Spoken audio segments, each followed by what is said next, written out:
Hey everybody, welcome to another Top Audiophiles album video.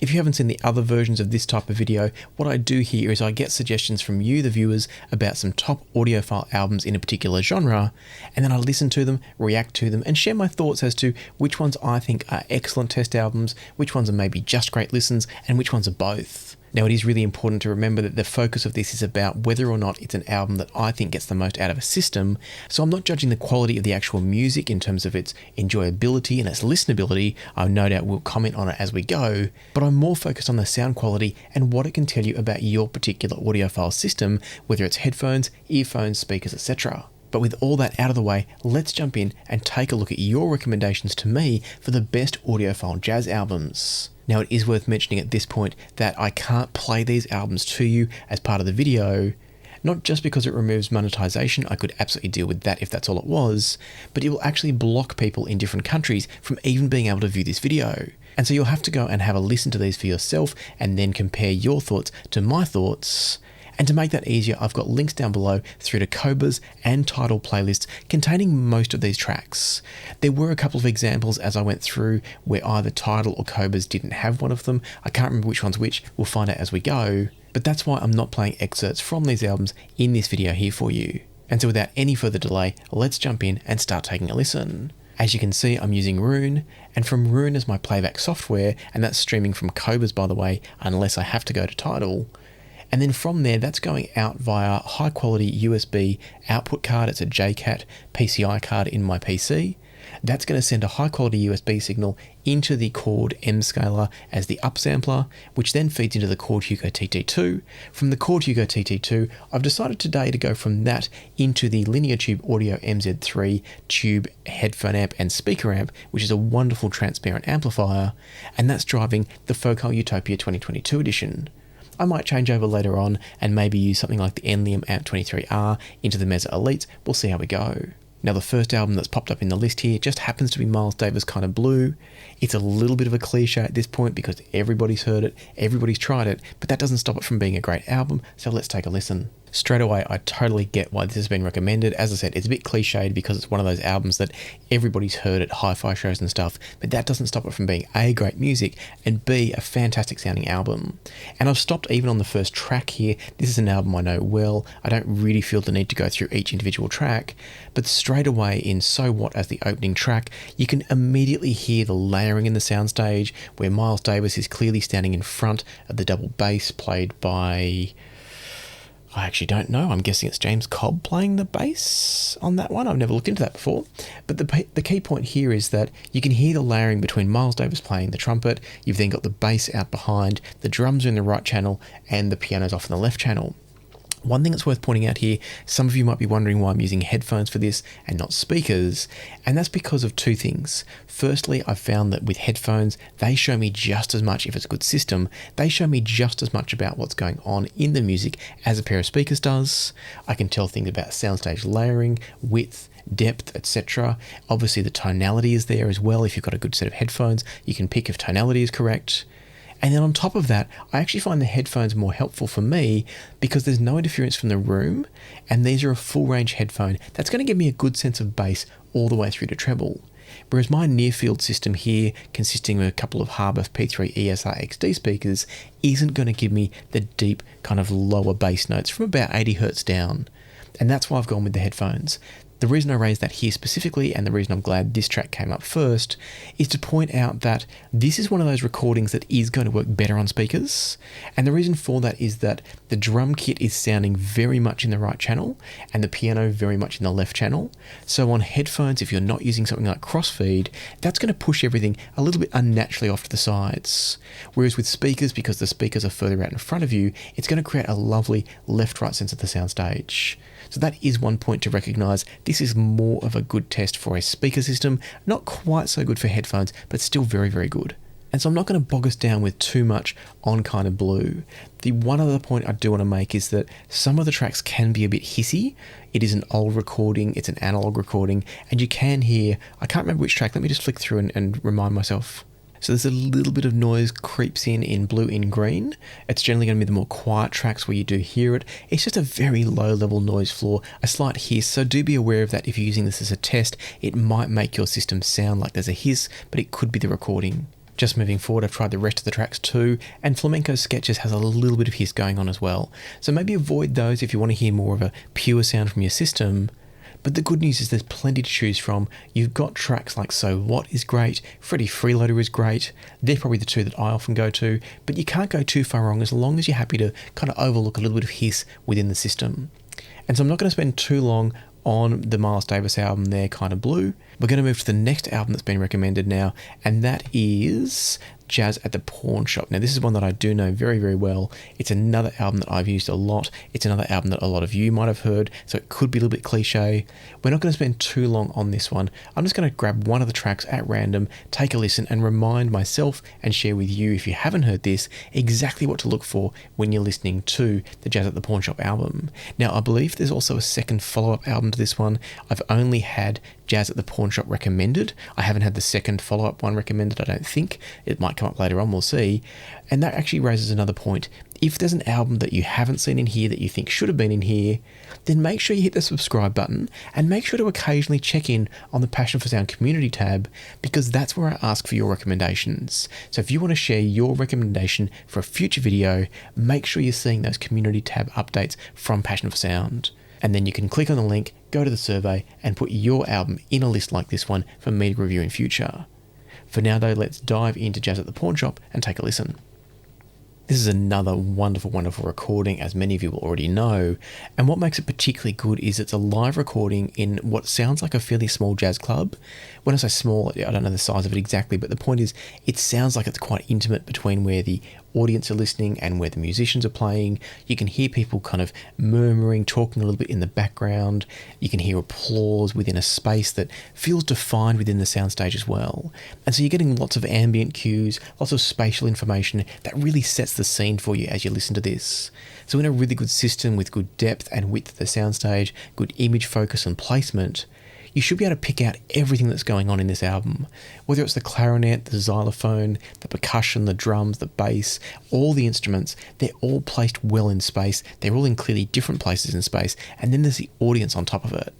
Not on top of it in terms of being sort of sitting on top of it, but in addition to it, you can hear that there's an audience sitting near the musicians, but not on top of the musicians. So there's more sense of space once again with those venue kind of auditory cues of the size and the shape of the venue. One of the things I particularly like about Jazz at the Pawnshop as a test album is everything is so well recorded. It's got buckets and buckets of resolution, detail, texture. The saxophone has great sense of both the tonal richness of a saxophone, but also that kind of raspy readiness that it should have. You've got some great percussive elements in there at different times. There's a tambourine being hit at one point, and you can hear each individual movement of the tiny little, they're like mini cymbals within the tambourine. I don't know what the correct name for them is, but all those textural sounds, all those details are all there. But it's also a very natural sounding recording. Nothing's overdone, nothing's been done to kind of hype up the clarity. It just makes it sound like you're sitting in the room listening to a wonderful jazz performance. And so as I said, I'm not going to go into a lot of depth on this one because I do feel like it's a very, very well-known album. But what I will say about it is it's one of those albums that you just can't go wrong with. There's not a track on here that's not a good listen, that's not a good track. And that's both from a musical point of view, but also from a recording point of view. It's one of those albums that you can just put on and lose yourself in a live performance with a wonderful system and hear everything your system's capable of. So great recommendation. I'll be putting on screen who the recommendations came from. This one I think came from 2 people. So yeah, so we had a couple of recommendations here from Deep Groove and from Sendot, whoever that is. So thank you very much for those recommendations. I should take a step back. These are all out of order, but I'll try to find the right ones each time. Also, we had Ginger Hermit was the person who recommended the Kind of Blue album by Miles Davis. So thank you, Ginger Hermit. So far, we just got some really fantastic recommendations. So let's keep looking and see what comes up next in my playlist. And this is where we start getting into stuff or content and albums that I've never heard before. So I'm excited about this. We're going to start off. This was an interesting one. So AO, I'm not sure if there's a specific pronunciation for that with the accent under the O, but AO is an artist I hadn't heard of before. She comes up, as you can sort of see here, it's coming up as pop rock, but when I did have a listen to it, I do believe it is fair to classify this as jazz. So check this one out. Let me know in the comments what you think. If you try it out and you think it's not jazz, or if it is jazz, let me know in the comments your thoughts. But now let's take a listen, and I'll share a few kind of impressions and ideas about this one as I take a listen. Straight away, the quality of the recording is outstanding. I'm only 29 seconds into the first track, rest assured, and there's a guitar in the right channel it's a bit like the saxophone in jazz at the Pawnshop, where you can hear the textural detail of the plucking of the strings, but it's got this lovely sense of richness, the harmonic warmth that a guitar, and it sounds like probably a nylon string guitar that should have. And when I say nylon string guitar, maybe even a classical guitar, I'm not sure. But the key point is it sounds very rich and harmonic, but also has a lovely sense of attack on the plucks. We then got a piano that's got a nice sense of attack and percussiveness. It's a fairly slow start to the track, so you're not getting a huge amount of hits on the piano, but there's enough energy that you can feel the hit of the piano string, or I should say the hammer on the string, and then also the harmonic richness as the piano resonates. And then from there, as the percussion comes in, it's beautifully clear. The only comment I'd make so far, and it's very early days, is it does feel like quite an intimate recording. So again, it might be one that's better for speakers rather than headphones. It's still very enjoyable on the Focal Utopias here, and we'll play a bit more and see where it goes. Listening to it a little bit more now, I do think it's blurring the lines of whether this is a jazz album. When I put together the playlist, because I hadn't heard it, and because the genre was flagged as pop rock, or possibly even soul somewhere else, I can't remember where I was looking at the time, but the point is I did a very quick skim the first time through, didn't listen to it properly because I wanted to kind of react to it the first time, and at the time I felt it was probably a good jazz album. I'm now thinking it's more like an acoustic rock album, or acoustic pop album you could call it. So again, I'm interested to know in the comments what you think if you take a listen. Is it a jazz album? Is it a pop album? What do you think? The key thing is it's beautifully recorded without a doubt. There's some lovely sounds like the rim shots during a couple of these tracks so rim shots, for those that don't know, is where the drumstick is actually being held on the drum skin and then tapped on the side of the drum, the rim of the drum, hence rim shot. So there's some wonderful sounds, some great detail, texture, but still resonance through all those sounds. Everything's really beautifully recorded. The music's enjoyable to listen to as well. I just don't know if it's quite a jazz album, so I'm going to let me know in the comments what you think. The other thing I'd let you know, though, before you go too deep into this one, if you're looking at it as a test album, is do be aware that it's probably not a great one for headphones. It is very intimate. My son's asleep in the room next door, so I'm not going to try and blast it through my speakers, but I'm going to just take a really quick listen to my speakers now and see if it opens up a bit on speakers compared to how it goes through the headphones. Yep, so definitely it's for me, this is an album that I probably wouldn't use as much on headphones because there's not enough sense of space compared to something like Jazz at the Pawnshop, where there's a lot more sense of space and ambience. I'd probably even use something like Kind of Blue before this. So even though Kind of Blue had the really close left-right sound for the drums and the piano, everything else was a bit more spread out, whereas I feel like Royal as an album overall is quite closely sort of mixed, I'd call it, and quite close mic'd as well. You can hear that the singer was right up on the microphone, which is wonderful in terms of the detail and the presence that you get, but it's probably not quite so good in terms of the overall sense of space in the soundstage and the room to breathe if you're using headphones. It does feel quite closed in, so keep that one in mind. Beautiful recording, lovely music. I look forward to hearing more of this one when I just take the time to listen to it from a pure enjoyment point of view. Not one that I'd use for headphone tests, definitely one that I'd consider using for speaker tests. Now I should talk about who recommended it too, shouldn't I? So as we go through, I might even get these marked off. So we've looked at that one. We've looked at this one. We've looked at this one. And so what we just looked at was Royal by AO. And that was recommended by Milos, or is it Milosh? I'm not sure, but thank you for the recommendation. Let's have a look at what comes up next in the list. And this one is the Dave Brubeck Quartet at Carnegie Hall. Now, when I was putting this one in the playlist, there are so many different live recordings of Dave Brubeck. I don't know if they're all as good. I haven't listened to this one yet, so it's possible that some of the others out there are great too, but this specifically is the Carnegie Hall album, and this was recommended by 1-800-SWAG, so thank you for that recommendation. Let's take a listen and see what we think, shall we? So here's an interesting one. Great recording in terms of, sorry, not rewind, great music, fantastic music. A live recording's always brilliant, particularly with jazz, I find. I'm not so sure about the recording as an audiophile test album.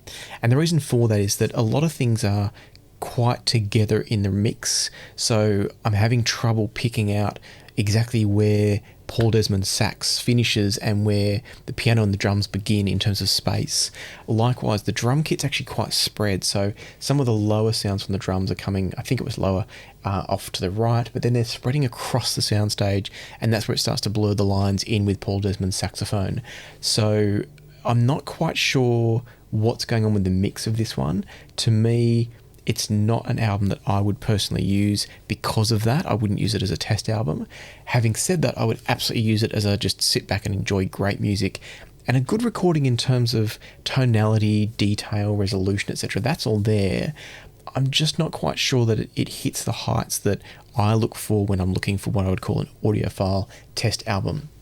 It's more of a music lover's album for the sake of enjoying the music, and that's as valid, if not more valid than anything else, because ultimately I think this should come down to enjoying great music, and that's what this is. So it's interesting. I came into this expecting this to be fantastic, because if you want a brilliant, wonderful album that's both musically brilliant and a great recording, the Harry Belafonte live at Carnegie Hall is absolutely magnificent, and yet for whatever reason this one I don't think is quite hitting those heights. I'm going to try just a couple more tracks and see if somewhere it changes, if some tracks stand out more than others, but I think I'm going to say no to this one as an audiophile album and just leave it as a music lover's album. So yeah, I'm going to stick to what I said before. I just listening to Southern Scene, what I noticed was that most of the drum kit is happening on the left-hand side, which is fine. It's happening in a kind of a well-defined space, but just certain sounds, like maybe it's the hi-hat, I'm not sure, but certain sounds, maybe like the hi-hat, just start to drift across into the center of the stage and become almost a bit detached from the drum kit. And that's where it starts to bleed into where the saxophone is clearly placed, because the saxophone is very clearly placed with my particular setup here. It's kind of happening up high in my forehead, slightly forward and dead center. And that's nicely placed, but then the drum kit's drifting into it. The double bass is nicely placed in near the drums, but you can't really separate it from the drums. And if you look at the picture on the screen here, it could be because the drums and the double bass were quite close together, so the recording might be accurate to what was actually going on stage, but from a testing of audio system point of view, that makes it more difficult to understand how well your system is actually doing things like focus and image separation. So that's why I'm going to give this one a pass from a test point of view. As I said, brilliant to just enjoy some beautiful music that's really well recorded. Apparently it was kind of one of those unique nights where the group came together in a way they hadn't before, so do check that one out if you just want some great sounding jazz. But we're going to move past it from an audiophile point of view. I want to say a huge thanks, as always, to channel sponsor Linsol. Linsol is an online retailer of earphones, headphones, DACs, speaker amps, headphone amps, etc. And it's thanks to the sponsorship of Linsol that I can do videos like this one that don't necessarily generate any of their own revenue. And so with that in mind, I've got a link down below through to Linsol. So if you want to say thank you to them for making videos like this possible, then do consider using the link in the description next time you want to make a purchase of one of the types of products you see on screen. As you can see here, they've got lots of different things to choose from. They carry some great brands, some wonderful products. I do review many of those products here on the channel. So if you do want to know more about a particular product from Linsol, once you find the product on their website, you can then jump back over and check my channel and see if there's a review. Now, even though they're a channel sponsor, that doesn't mean they always get good reviews. So if you choose something there that I don't think is a good product, I will have told you that in the video for it. And that means we're now up to Moanin by Art Blakey and the Jazz Messengers. This one was recommended twice to me. So this came from Alex B. Thank you, Alex. Also a channel patron, if it's the right Alex B. And we've also got Matt Kavanagh had a recommendation for that one as well. So both of you said yes to this one. By the way, if anyone recommended vinyl, there's a couple of vinyl recommendations. I'm not set up for vinyl. I don't have enough space, nor time or money to get into vinyl. So I am using Cobras for all of these. Hopefully it's going to be a good match. Let's take a listen to this one. All right, we've got another one here that's not a good option for headphones. This is really hard panned. So far, everything's happening in one side or the other, which I'm not a fan of at all. That doesn't mean it's a bad album. It doesn't mean it's a bad audiophile album. It's just not a good test album for headphone listeners, or earphone listeners, but even worse on earphones because you've got no sense of bleed between the two channels. With open back headphones, you're getting a tiny, tiny little bit. So far, not a fan of this one as a test album for headphones. I'm going to try a couple more tracks, but I do want to mention a couple of things that are great. The sense of texture and clarity of the saxophone and the trumpet in particular are brilliant. So the saxophone, you've got that wonderful breathiness that it should have, that readiness to it. And then on the trumpet, there's some very quick, I don't know if you'd call them, they're not trills, they're kind of really quick, they're like a 3 or 4 note passage when it drops. But the point being that as the trumpet is really rapidly skimming through the notes, you can hear the articulation of the vowels moving, not the actual vowels themselves, but the articulation in the notes from the trumpet player, the way they're cutting short each note before they move to the next one is really crisp, really clean, and it's a really nice experience to listen to. I've done a dreadful job of explaining that, so have a listen to Moanin on this particular recording and you'll hear what I mean straight away, and it'll all make sense despite my butchering of the explanation. I'm going to jump forward and try a couple more tracks and just see if it comes alive a bit more in terms of the recording having something forward and centered in the soundstage, because so far I'm not a fan from a test point of view. So we've got an interesting one here. I've just finished doing some speaker listening as well to double check what I was hearing through the headphones, and it's the same in the speakers, which, as I said at the beginning, it normally is. What headphones tell you is normally directly translatable to the speakers, and it's absolutely the case here. Specifically, what they are saying is that everything's been mixed to either the right channel or the left channel, which is not as kind of grating when you listen to speakers, but it's still unnatural. It's almost a test of what your right speaker can do and what your left speaker can do, but it's not telling you much about how they work together. So what I mean by that is the drums and the sax are all in the right-hand channel. I can't remember where the bass sits, but the drums and the sax definitely in the right, trumpet in the left, and there's really nothing in the center. And so when you're listening to it from a pair of speakers in a room, you will hear a kind of a semi-proper, and even then it's probably a stretch, you will hear something resembling a proper image, but there's nothing centered in there. So you're not getting any sense of how your speakers work together to place a central image focused in the center of the soundstage. You're really, as I said before, just hearing what your right speaker can do and what your left speaker can do.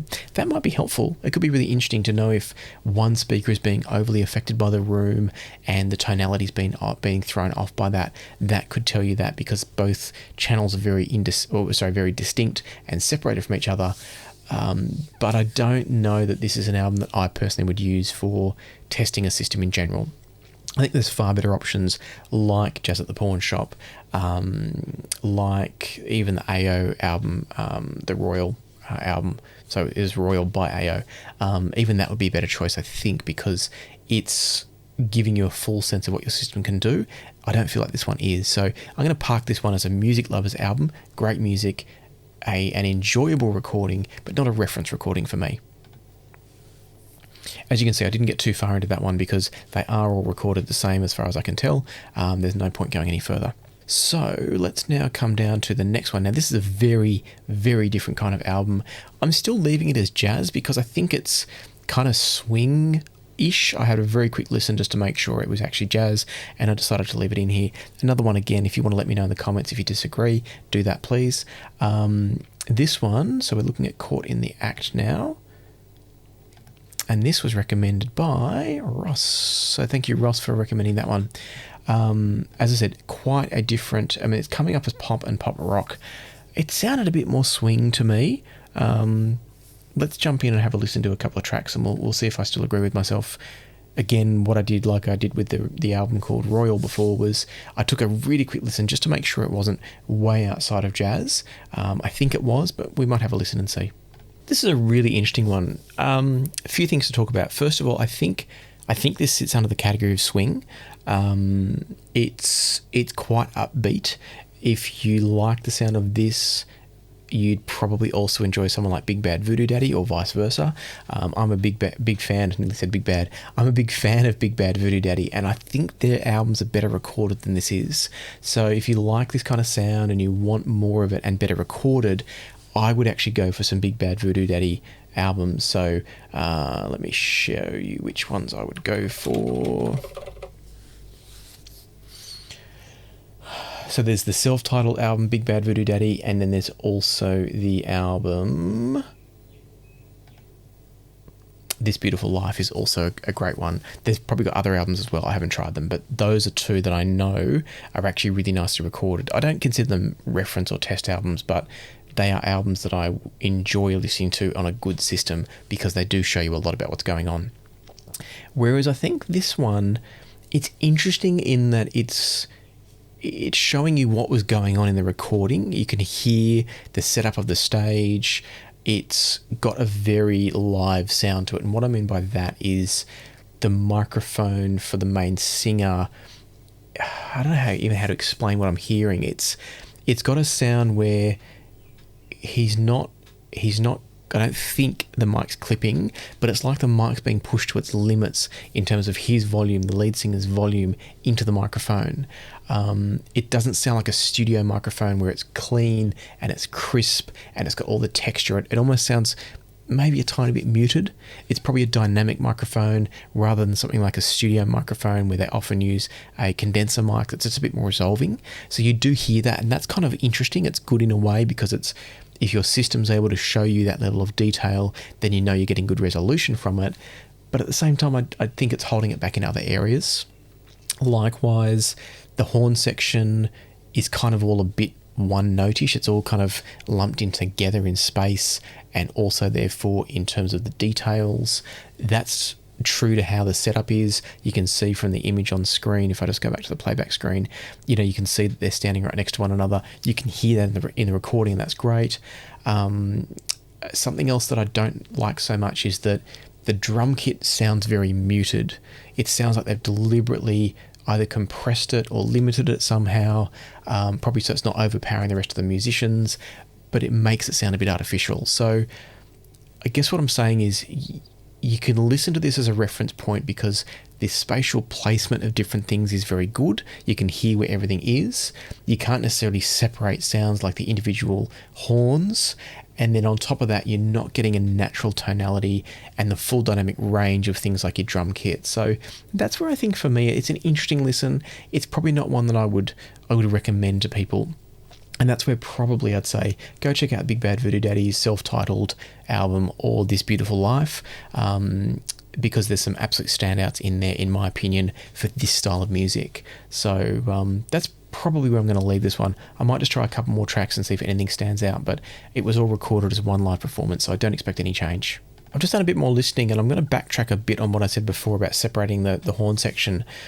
When they want to separate the horns in the recording, it's actually really well done. So you can very clearly hear the saxophone and the trumpet, and they're recorded really nicely. Great sense of texture, clarity, etc. So I do stand behind what I said before. I don't think this is an album that I would go to as a test album.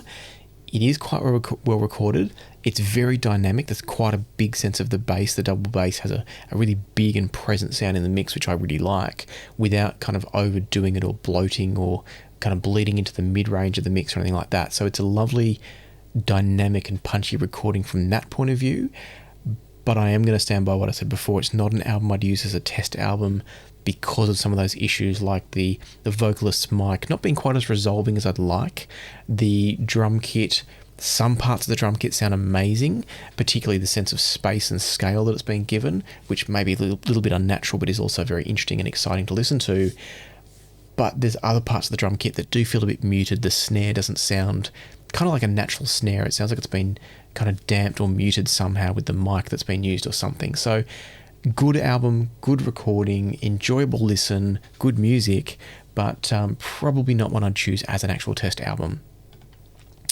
And so with that in mind, let's jump back a few steps. And what have we got next? Okay, this is one I know really, really well. I've been using this album for years as a test album, and I totally agree with the recommendation, which, by the way, came from Tommy. So Tommy's recommended We Get Requests by the Oscar Peterson Trio. This is an old recording, but it is without a doubt a lovely recording. Whether it's the best test of a system is another question. Let's have a listen and see. I've never thought about it specifically in the context of other great recordings. So yeah, this is just a beautiful, beautiful recording. It is another one that's not great for headphones because the double bass is hard pan to the right, the drums are hard pan to the left, the piano is dead center, but it does mean that you're getting a kind of artificial sense of soundstage where the right and left channels wrap around the head, whereas obviously you want it to be out in front of you more so. So you'd probably want to use crossfeed for a more natural experience, pushing it forward a bit, or if you're listening on speakers, it works a treat. What I would say is that the qualities of each instrument are beautifully portrayed. So the double bass has this rich, full sound, but you can also hear the texture of the fingers on the fretboard at the top. Is it a fretboard the fingerboard? It probably is because there's no frets on a double bass. You can hear the individual plucks of the strings. The drum kit is beautifully mic'd and beautifully mixed, so you're hearing all the details. When you hear in Days of Wine and Roses, there's a fill at about the 30-second mark, which was just before I stopped. There's a fill where there's a couple of quick hits of the kick bass, and you can hear just a hint of the sound of the kick pedal moving in addition to the sounds of the drums. It's not been overdone, it's not been hyped up in any way. It's just a natural, honest recording and mic placement and pickup of everything that's going on, and I really enjoy that about this album. On top of that, in my opinion, it's one of the most enjoyable jazz albums I've ever listened to. There's a nice range of pace in it. It's not too frantic at all. It's quite melodic, but it's still interesting and gets you kind of wanting to hear what's going to come next. So massive, massive recommendation for this one, recognizing that hard panning issue that is just a slight drawback for headphone listeners, but not a big deal. I'm just going to see if I can find what I think is the best track on this one, what I've always gone to. I can't remember the name of it. Let me find it. Okay, the track I should say that I often use is You Look Good to Me. The reason for that is it starts off with the double bass actually being bowed, so you can get a lovely sense of the textural resolution of your system. If your system's overdoing certain frequencies, so this is nice in headphones I find, if it's overdoing the upper mid-range, then it can actually make those textures come forward too much. The same will be true for a speaker system.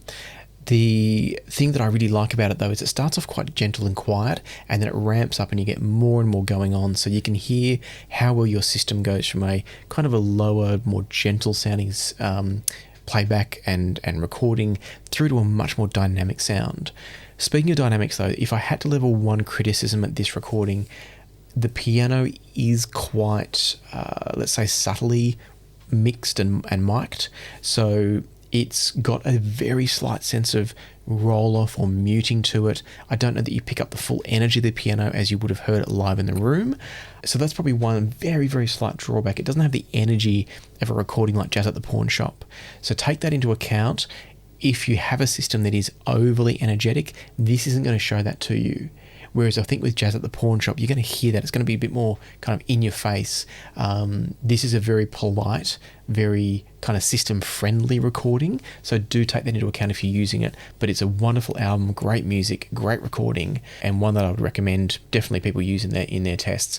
But I don't think it's quite as good as some of the others, just because it's a very old recording and not quite as resolving and detailed and dynamic as some of the newer recordings. So I'm not going to spend too much more time on this one.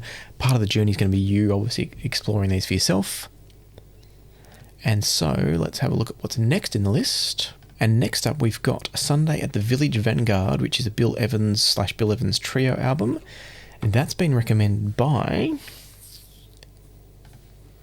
a fan. Thank you, a fan. I'm glad you're a fan. Good to know. Now I'm not using the DSD version, but I am using whatever this one is. So it's a 192 kilohertz master resample, remix, whatever it might be. So we've got another recording here that's not headphone friendly. The piano's all on the right hand side. We've got the double bass and the drums all on the left hand side.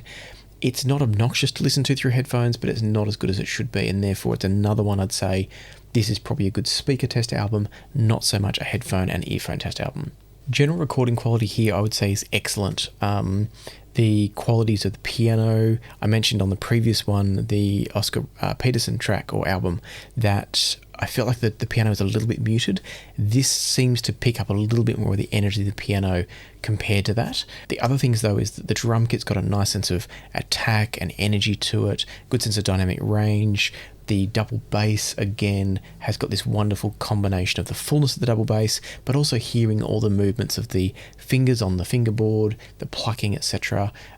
Scott LaFaro is the double bassist here. Apparently, and thanks to the person suggesting this one for pointing this out, apparently Scott LaFaro sadly died in a car accident shortly after this was recorded, and it's a real shame because he's an amazing double bass player. And one of the things about his playing is he's very mobile on the bass. He does a lot of moving lines, moving passages, kind of playing off against the piano. And so you get to hear all that detail coming through on the left-hand channel. So that's fantastic. Again, it's very left-right, so not great for headphones, wonderful on speakers. As an old recording, I do think it doesn't quite match up to something like Jazz at the Pawnshop in terms of absolute resolution and detail and dynamics, but it's undeniably a great album to listen to. It's undeniably an excellent recording for the time, and definitely one that you could use to test out a system with. So I think it's an excellent recommendation, and one that I would say you should probably go and check out too if you're into jazz and you want some great sounding albums. And so, having jumped around that one a little bit, let's go have a look at the next one. And this time we're up to Blue in Green. No, we're not. That's the track name. We're up to Some Other Time by the John Nazarenko Trio. Now, I had never heard of this one. This is a recommendation from an Aussie audiophile, Shane, who I will be doing some collaborations with soon. So thank you, Shane. I look forward to catching up soon. And knowing Shane, I think this could be a real treat. Let's check it out. All right, jazz albums and headphones just don't seem to get along. So yes, this is a huge album spatially. I agree with Shane on that one, and I'm going to listen to some more in a second. I'm not going to pass judgment just yet. If you are a headphone and IEM listener, just be aware that it's really messing up the spatial information for a headphone. And the reason I say that is the piano stretches the entire width of the soundstage for me, and the snare drum sounds like it's about that big compared to my head, like it's wrapping around my head almost. It's taking up the whole soundstage is what I'm trying to say. So probably not so good for headphones and earphones. I'm going to try a few tracks and we'll see, but I can see how this would be really enjoyable on a great set of speakers, because it's going to make the piano, for example, sound like it's the width of your speakers, and that could be really fun. The quality of the recording on this one is exceptional. When the snare's being played with a brush or brushes in Up Jumped Spring, and you can hear every little hit of the brush on the snare drum. Again, it's not one of those that's been overdone and over enhanced, but you can hear everything that's happening. So if your system's very resolving, you're going to be greeted with every little detail you could possibly want as you listen to this album. I do think the mix is a really interesting mix spatially, and I'm going to go over to my speakers now and just have a listen to it there, because it doesn't sound from the headphones like it's going to be a completely natural presentation within the soundstage of a speaker setup. But I want to test that theory out and that assumption out before I say anything more about it, so bear with me a second. So just listening on headphones for a moment there, I'm not quite as sold on this one.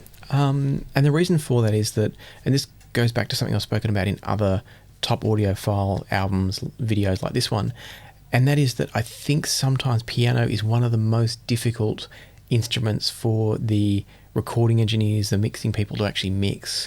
And I might actually even chat to Shane, so that's an Aussie audiophile who recommended this. I might chat to him about that on the channel one day, because he is a mixing engineer. He's done live gigs, recordings, etc. One of the biggest challenges I think people face when they're mixing and recording pianos is how big do you make the piano sound? Because if you make it a point source, that's not true to what a piano actually sounds like if you're in the room with it. But when you make it large, as they have in this recording, it becomes kind of a bit indistinct in the soundstage. It's coming from all speakers at once, or both speakers at once, and it makes it sound a bit bigger than maybe it should sound compared to the other instruments. So I think on this album, I'm not blown away by the image focus for that side of things. The resolution, the detail, the tonality, everything sounds exactly as it should. I think it's just the imaging and the way they've chosen to mix it, I think, is probably holding me back just a little tiny bit. So yeah, I'm not quite sure what to say about this one. Through headphones, it's actually in some ways better, I think, because you can focus in on things like the resolution and the tonal qualities of the instruments, and you can hear their specific sounds in space, even if those don't make sense to the kind of layout that you should see. Because I feel like I'm not a fan necessarily of what I'm hearing from the speaker setup of it. The double bass gets kind of a little bit lost in my setup. That could be because my speakers don't go deep enough to really pick it up effectively.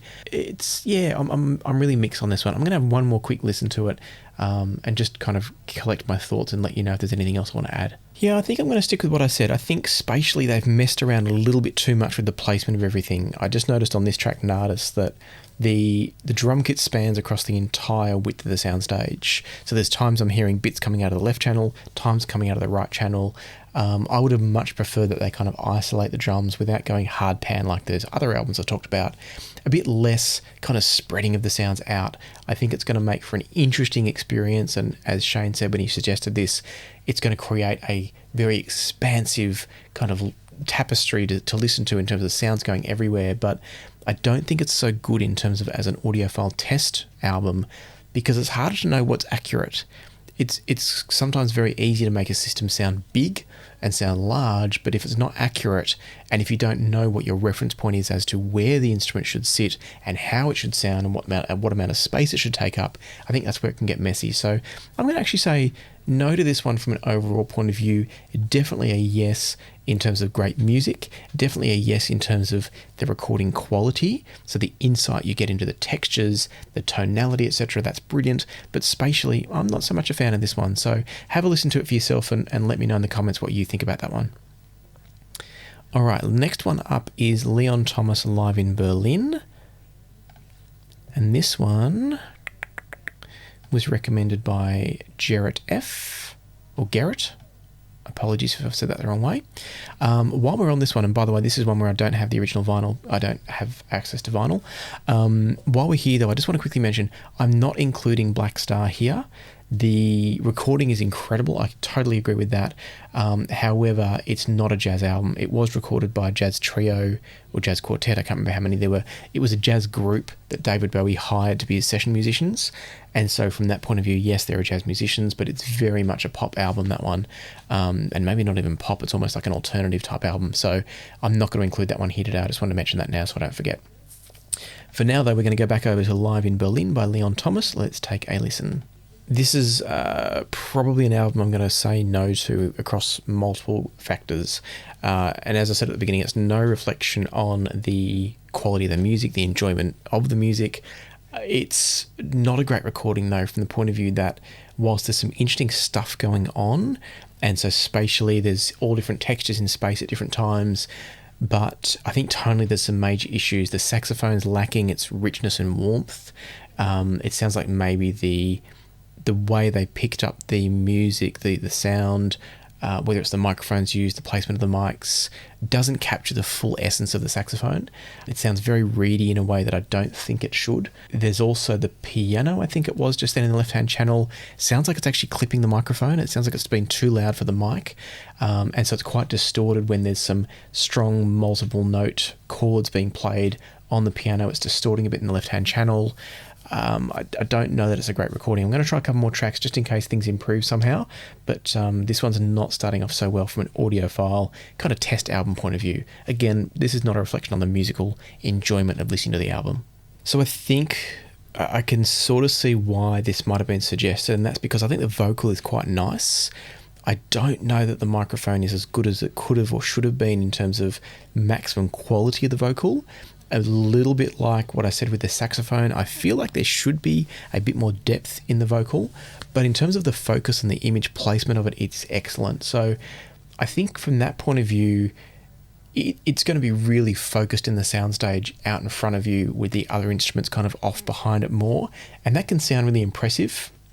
But I think this is one of those albums where it's almost artificially going to make most things sound good in terms of that vocal placement and that separation of the image, the vocal image. And so I don't think it's actually a good audiophile test album because it's going to trick you a little bit. It's going to make some things sound better than they really are, and at the same time, there are too many other issues. That piano continues to distort in the left-hand channel. The other instruments around the vocals are lacking body and presence and weight, and I don't think it's a particularly good representation of what this would have sounded like were you sitting in the venue actually listening to this live. So I'm going to move on past this one. It's a lovely sounding album from a musical enjoyment point of view. For those that just want to listen to some great music, do check this one out, but I don't think it's one I'm going to recommend as a test album. So that brings us to Melody Gardot live in Europe. I know this one well. I have used it before. And this was recommended by Martin. Or is it Martin? I'm not sure. But yes, this one is really, really an excellent album. I already know this one well. I'm going to shuffle this one. No, I'm not. It won't let me hit shuffle from there. So I'm just going to start at the beginning and then I'll shuffle it. One of the things I really like about this album as a test album is that the vocal is really nicely focused out in space in front of the rest of the band.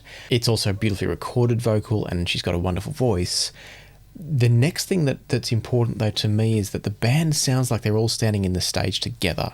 We don't have any of that hard panning going on that's kind of artificially separating the sounds. And at the same time, whilst the band's music and sound all does kind of merge together into one band, you can still clearly hear where the saxophone is compared to where the drums are, compared to where the bass is, etc. One thing that is worth noting if you're listening on headphones, there's probably less going to be an issue on speakers, but in headphone listening, the drum kit starts kind of centered, maybe slightly off to the right, and just certain notes or certain drum hits from the drummer, some of the toms I think it is, just start to skew into the right channel a bit more obviously. So it almost seems like the drum kit spreads a little bit wider than it should. That's going to be more of an issue on headphones than it is on speakers though. In every other way, I think this is a great album for the reasons I just mentioned. I'm going to listen a little bit more, and if there's anything worth pointing out, I'll quickly come back and talk about it. So I think if I had to level one criticism at this album, it's probably the same thing I just said before that I like about it, and that is that it doesn't separate the individual instruments particularly well if you're looking for where is each specific instrument coming from. So it tends to be that it's Melody Gardot singing out front, and then there's just a spread of musicians behind her that each has its own place, but they all bleed together a little bit. And I think that's because it is a live recording. So you're going to have, depending on how they've mic'd it, you might have multiple mics, you might have a couple of key positioned mics that are picking up everything at once potentially. And so you don't get that level of separation that a studio recording has, or if they've used closely placed mics for each instrument and then they've deliberately placed it in the recording or the mixing, I should say, afterwards. So that's probably my one drawback on this album, but it's great in terms of if you want to sit there and take in what sounds like a live performance that you're sitting in front of, then I think that's where this is excellent. So definitely a very good album. It probably falls short on things like image, focus and separation, but is excellent in every other way, particularly in terms of just a realism. Is it producing a realistic representation of what you would be hearing? That's where it's going to be really fantastic. So for that reason, I think it is a good recommendation, but do remember that it's maybe not perfect. Now I noticed that there was one specific recommendation. Where are we? Deep within the corners of my mind. Let's have a quick look at that one. I do agree that this is a nice track on this album. For me, it's less about hearing the scale and size of the venue, although you do hear that. For me, it's about the fact that it's a very stripped back mix, so it's just the strings.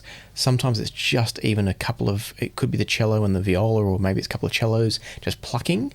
And for me, that's actually giving a really nice ability to hear more of what's going on in terms of the placement of the sounds, the layout of the singer, in this case Melody Gardot, in front of those strings, how it all fills the space, and that might be what the suggester was referring to in terms of the hearing the size and scale of the venue.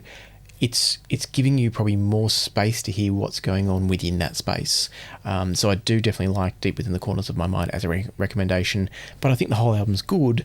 I just don't know that it's the best for image focus and separation. That's probably the one area that it does fall down a little bit. So let's have a look. What have we got next? Okay, that's all I've got here, which means I've got to go over to the title list, because in the title list, we're going to have another track. Okay, so the one that we're missing is Inside the Moment by Camille Thurman. And so this is going to be a tidal option because it's not in Cobas. Let's give this a run. So this one is only on Tidal, it's not on Cobas. This is a really interesting one. It's reminding me a lot of Jazz at the Pawnshop in terms of the way the placement of all the instruments is laid out in front of you. It's not quite as dynamic and alive as Jazz at the Pawnshop. It feels like it's been recorded from a distance rather than close miking, which is neither here nor there. It's just different. I really like the fact that you can absolutely hear where each instrument, each sound, the vocalist, etc., is in space. I like the fact that you can clearly hear that they're all playing together on the same stage, but I feel a bit removed from the music in a way, and I think that's down to that sort of dynamic, so it's not as engaging because it sounds like you're listening to a recording. It doesn't sound like the musicians are live in the room with you, no matter how good your system is. The recording is what's limiting there. So I think for me, it's a very good recording. It's one that you definitely could use. I think with an option like Jazz at the Pawnshop on the table, I would go for that over this because it's got that more dynamic, alive kind of sound to it. But this is definitely really interesting. There's a lovely sense of ambience, a lovely sense of space and scale and placement of the sounds.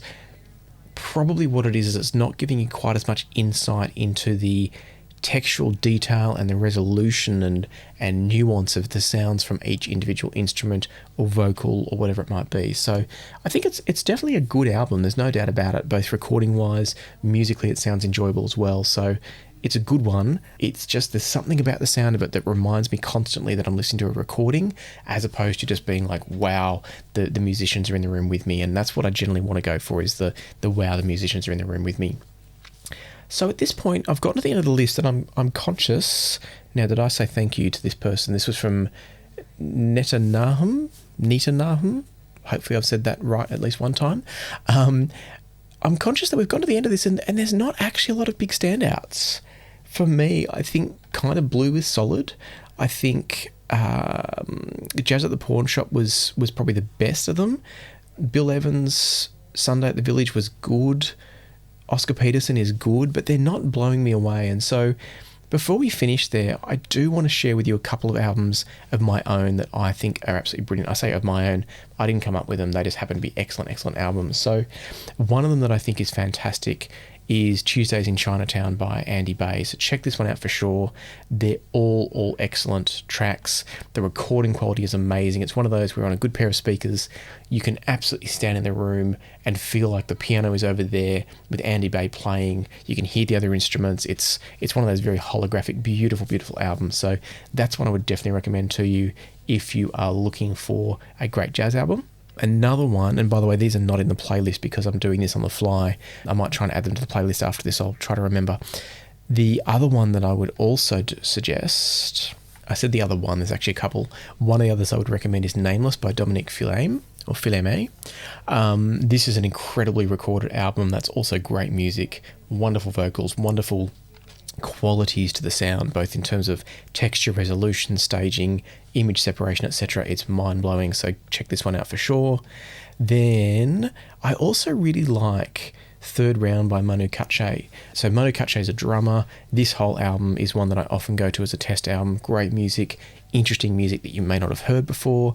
So it's not the same old jazz standards that we sometimes get bored of hearing, and beautifully recorded in my opinion as well. Maybe not quite as good as Nameless, the album here. Maybe not quite as good. This is probably the strongest of all the albums that I've come across in the jazz genre so far. There might be others out there as well, of course, but this is the best I've found. So I think that Third Round by Manu Katché is another excellent one as well. I Feel Like Making Live by Bob James is okay. And as I said, Tuesdays in Chinatown is excellent as well. So there are a few that I would definitely personally recommend, given that I don't feel like we got any major surprises or kind of out of left field amazing albums in the list. And that's not a knock on those that suggested it. Thank you for suggesting some wonderful music. There were some brilliant albums in there that I look forward to listening to as a music lover. But as an audiophile test album, I really think probably Jazz at the Pawnshop is the only one that I go to regularly as a show me what my system's capable of type album. And that's where I think Tuesdays in Chinatown, Nameless, and also the Manu Katché album that I don't know, Third Round. I think those three are probably stronger than a lot of the ones that were suggested here as I said, a test album specifically. Musically, there were some wonderful suggestions. I don't want to take away from the quality of the music and the enjoyment of the music. I very much appreciate that, and thank you all for suggesting them. And so for now, let's wrap this one up. I've already put up a link for the next video, and that is I'm going to do electronic albums next, and I'm deliberately letting that be a very loose interpretation or definition to see what we get. So make sure you check out the Passion for Sound community thread. So go to the Passion for Sound YouTube channel page and go to the community tab, and within there you'll find any of the surveys I've released.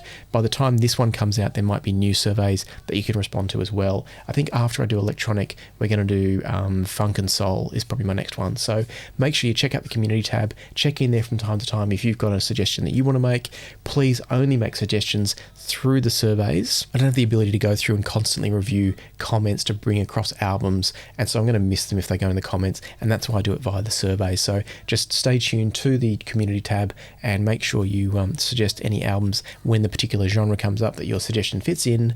And I look forward to hearing more, trying more music, sharing more music with you in future videos. But for now, let me leave it to the music. So happy listening, thanks for the suggestions, keep them coming, and I'll see you here next time on Passion for Sound.